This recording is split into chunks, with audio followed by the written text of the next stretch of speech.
किया मेरे साथियों। अब बैठ करके हम यहीं पर विश्राम करेंगे, आगे देखा जाएगा क्या होता है। लेकिन बैठने से पहले मैं आप लोगों को एक बात बता देना चाहता हूँ कि हमारे माताजी और पिताजी बहुत ही गरीब थे मेरे साथियों। दिन भर मेहनत मजदूरी करने के बाद भी टाइम से 2 मीटिंग का खाना नसीब नहीं हुआ करता था, कभी कभी उसमें भी कम हो जाता था। लेकिन उस गरीबी में अपना तन और पेट काट करके किसी न किसी तरीके अपने इस बेटे को इंटर तक पढ़ा दिए थे। जब हमने इंटर को पास किया तो हमारे कुछ साथी लोग बोले, सूरज कुमार एक पुलिस इंस्पेक्टर का वांट निकला है, अगर तू फार्म को डाल दे, अगर तेरी नौकरी लग जाएगी, तेरे परिवार की पूरी गरीबी दूर हो जाएगी। मैंने मेरे साथियों से कहा, यार हम जैसे गरीबों के नसीब में नौकरी कहाँ है बाबू।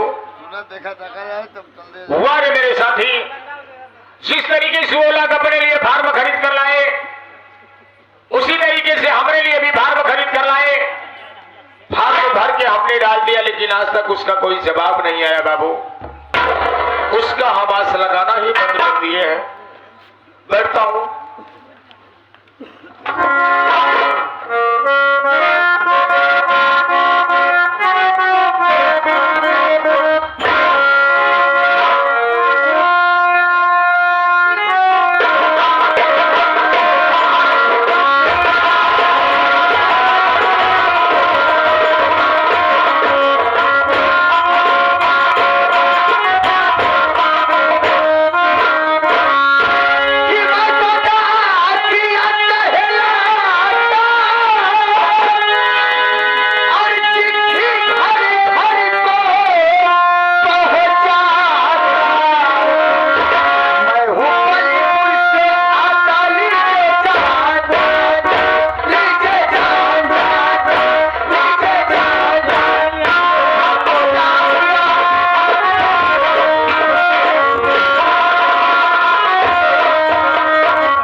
देखा पहले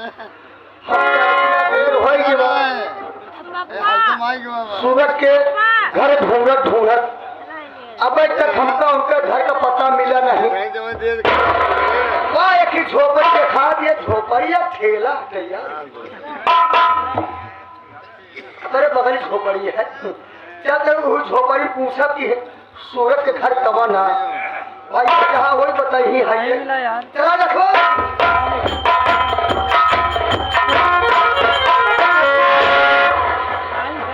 हमने कहा इस झोपड़ी में कौन है।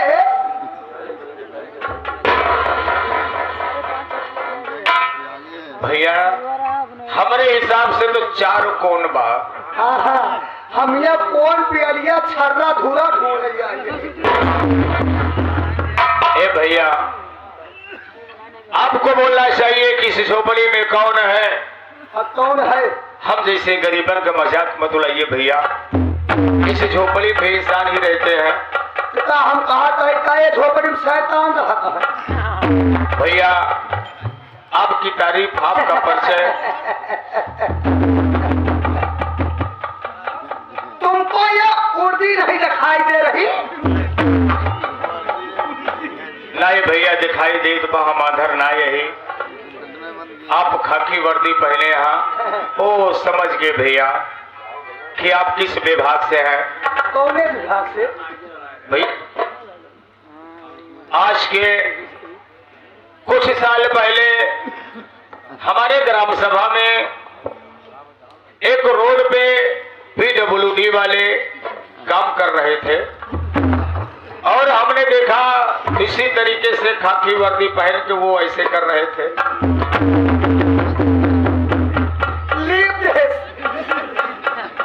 पूरा का पूरा लीप एक हम डामर छिड़काई वाला देखा कहीं। अच्छा भैया अगर आप PWD से ना आए हैं, किस विभाग से आए आप खुदे बताए गया। अरे पगले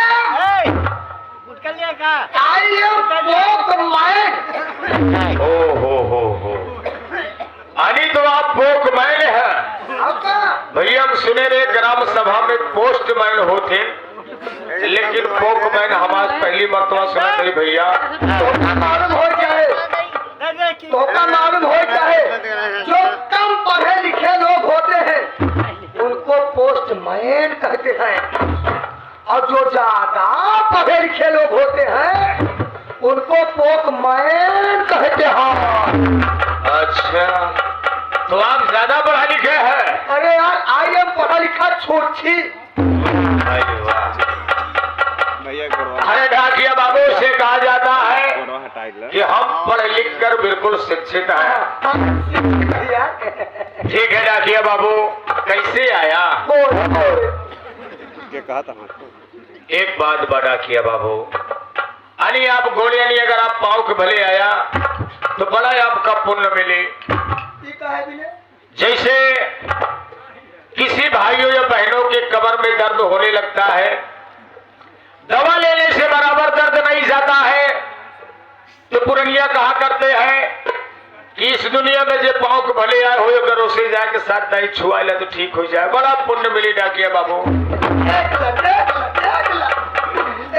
कहा का मतलब कि हम बोले भले पैदा भाई, हम वो चुहैया है। नहीं हो छुआ थी साहब। ये बता कैसे आया? बताए तो तुम्हारा नाम सूरज है? हाँ, अब आप सही जगह पर आया। ये बिल्कुल सही बात है कि हमारा नाम सूरज कुमार है। हम तोहरे लगे आए हैं और सूरज कुमार तोरे सामने खड़ा है, इसमें भी झूठ बोलने वाली बात नहीं है। आई यहाँ तो देख लगा कि बाबू कोनो कमी हुई तो यही बताए कि जाया, कृपया फोने पर जवाब जिम्मे हाथ।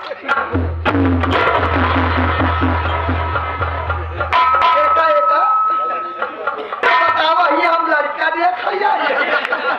क्या किया बाबू, अगर आप वो उद्देश्य हो गया तो हाथ जरूरत है कि हम बहुत गरीब बनाइए। गरीब नहीं होती रे, बहुत गरीब है क्या किया बाबू। अरे पगले सूरज, हाँ तेरी खुल गई। क्या क्या खुल गई डाकिया बाबू? तकदीर। अच्छा अच्छा। अरे पगले तेरे नाम का खतना आया है। वाह भाई वाह। अरे हमारे नाम का खाता आया होगा डाकिया बाबू? अरे पगले तेरे नाम की चिटकी आई है, चिटकी। कैसे तोहका सरकारी नौकरी मिली है, हमरे पल्ले ना परत बा। अरे हमरे नाम की चिट्ठी होगी। अरे पगले तेरा पुत्र आया है, पुत्र। डाकिया बाबू, अभी तक हमारा शादी विवाह नहीं हुआ है तो पुत्र कहाँ से आएंगे? नहीं, पत्र आया होगा। अरे पहला तेरी जवानी लेकर आया है, जवानी लेकर। हमका लगन तो हम तो उससे बतला न पाओ। अरे ज्वाइनिंग लेटर होगा, लाइए दीजिए। अच्छे अच्छे पागल हो। हाँ समझ गए, लेना। हाँ हाँ हालाला थाम। हाँ कहा कही बोला। क्या किया बाबू? नमस्ते। हमार मुठ खराब कर दिया तू। मूड? हाँ मूड खराब कर दिया। मतलब? हम तो का चिट्ठी दे। हाँ पंचो आपको लोग जानत है तो बढ़िया जान अगर डाकिया दुआरे आवत है चिट्ठी लेके ओका कुछ न कुछ दिन जाता। पंचों का काम था तो बताया दिन जात ना, ज्यादा कुछ न ले तो सी हम। सूरज भैया तो सी ज्यादा कुछ न ले भाई। तब वो कहा लेगा, कितना लेगा भैया? अब भाई ब्लैक में जानता है 90 रुपये मिलत है भाई साहब। 90 रुपये दे जाइए खिमारी पर। क्या किया बाबू? हमको लगता है आप पीने खाने के बड़े शौकीन व्यक्ति है। अरे यार शौकीन के सरदार। अगर हमारे पास पैसा होता तो मैं आपको जरूर देता, लेकिन इस वक्त मुझे माफ कीजिए कि अगर मेरे पास 90 रुपए नहीं है। 90 नहीं है भैया सूरज भाई, 90 नहीं है। हम बाकी भाई से 50 रुपया अधिक दाम देंगे भाई साहब। कैसे बताऊं डाकिया बाबू, अब मेरी मजबूरी नहीं समझ रहा है। इस वक्त मेरे पास 50 रुपए भी नहीं है। हमने भिखारी पाला पड़ा सवेरे सवेरे 50 नहीं है। नहीं डाकिया बाबू, कहा नहीं 10 रुपया बा। क्या होगा? 10 रुपया दे दे भाई साहब, फिर शुद्ध प्लस ले खा चला जाइए। डाकिया बाबू, मेरी गरीबी को मजाक मत उड़ाइए। इस वक्त मेरे पास 10 रुपए भी नहीं है। पहली भोली खराब हुई। 10 रुपया ना है। कहा नहीं बोला 6 रुपया बा। वो क्या होगा? अरे यार एक बंडल बीड़ी रखी माचिस लेके पिया चला जा रहा। क्या किया बाबू, मैं बहुत ही मजबूर हूँ। इस वक्त तो मेरे पास 6 रुपए भी नहीं है। फलाने की ड्यूटी छोड़ पड़े। कहा नहीं तुम्हारे पास 1 रुपया बा। वो का हो किया बाबू? 1 रुपया तुमका लिया गया और पेट्रोल छिड़क के अपने ऊपर आग लगा के मर जाए। क्या किया बाबू? अगर आपकी आखिरी ख्वाहिश है कि 1 रुपए हमको दे दीजिए, मैं पेट्रोल लूंगा अपने गाड़ी में छिड़क के आग लगा के आत्महत्या करूंगा। तो लोगों ने कहा है कि मरने वाले की आखिरी इच्छा पूरी की जाती है। अगर आपकी यही ख्वाहिश है तो मेरे पास 1 रुपए नहीं है, लेकिन मैं किसी पड़ोस के हाथ से मांग कर मैं तुम्हें 1 रुपए जरूर दूंगा। डाकिया बाबू लीजिए, इसमें आपकी 1 नहीं 2 माचिस मिल जाएगी और आप अपनी आखिरी इच्छा को पूर्ण कीजिए। भगवान आपकी आत्मा को शांति दे। देख लो पंचो, देख लो 6 रुपया नहीं निकला, 10 रुपया नहीं निकला। जब हमारे मरे के बाद साहब दूसरे से मांग कर बात जान ला तू। जब पहाड़ महीना आई महीने की पहली तारीख, हाँ जब ड्यूटी खड़ा हो जाए, हाँ महीने को पहली तारीख जब तू तनख्वाह पाया तो ज्यादा नहीं 1 सीसी दाम निकाल ले भाई से हमका दे दे। चल रहा बाबू, अगर महीने की पहली तारीख को तनख्वाह अगर हमारे खाते में आएगी तो हम दोगा 1 सीसी नहीं बल्कि 2 सीसी के दाम दे दे। हाँ जाए भी जय राम जी की है गुड मारी। अरे उसे गुड मॉर्निंग बोलते हैं यार। वालेकुम प्रणाम।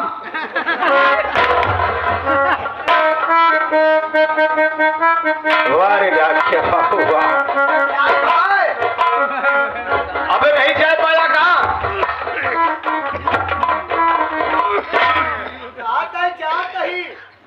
क्या किया बाबू? अगर जाने में किसी प्रकार की दिक्कत हो तो 2-4 मनई को बुलाई। हमका भाई पिछवाड़े बहुत ठीक 3-4 मनई मिले। कहा तो कहता नहीं से ठेलवाई नहीं हम। चला जाई? हाँ जा सकते हैं आप। नमस्ते। कहा नहीं अब आधा का ही और ताकतवर मनई बुलाई का आगे मजा ना। बोला दिखा दिया। अच्छा रोक ले, नहीं पूरा चला जा निकल दो।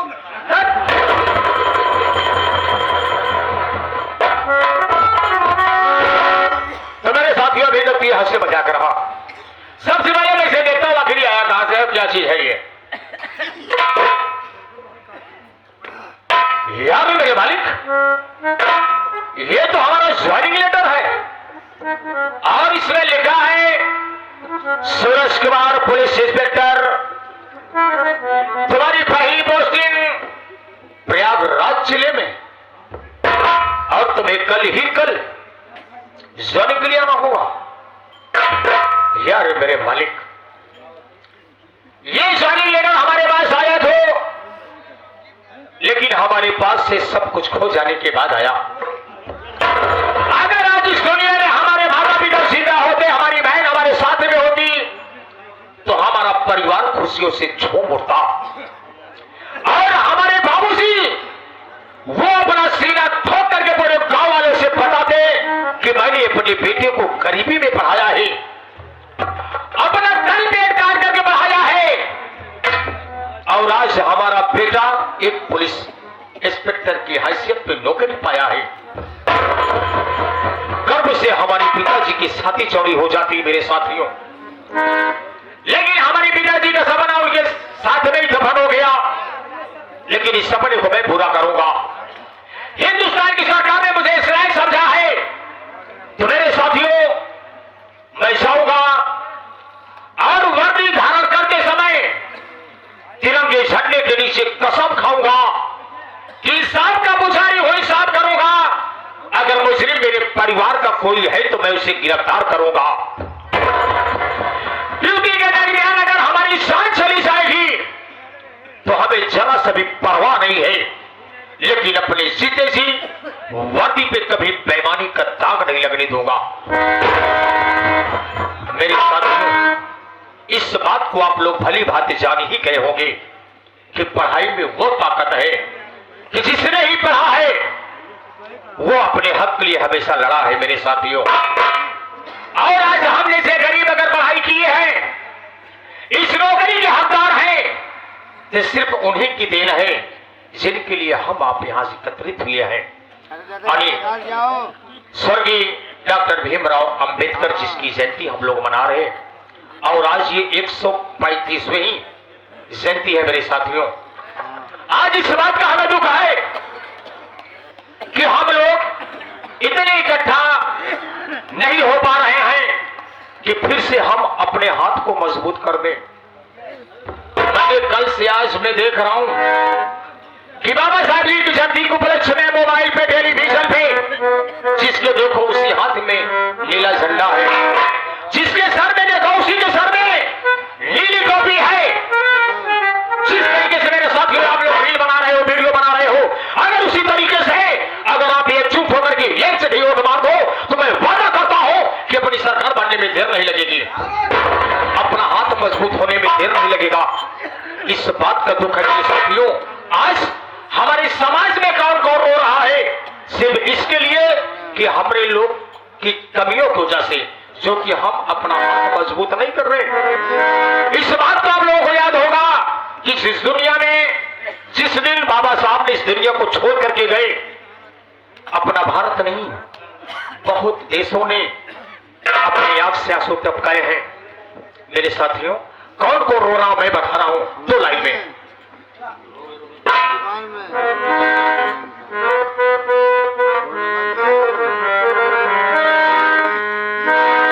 रोवे रोवे दुनिया रोवे, दिल्ली राजधानिया रोवे, रोवे रोवे दुनिया रोवे, दिल्ली राजधानिया रोवे,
इसलिए बहुजन समाज को जगाकर उस जगह पर चले गए कि जहां से किसी का कोई मैसेज या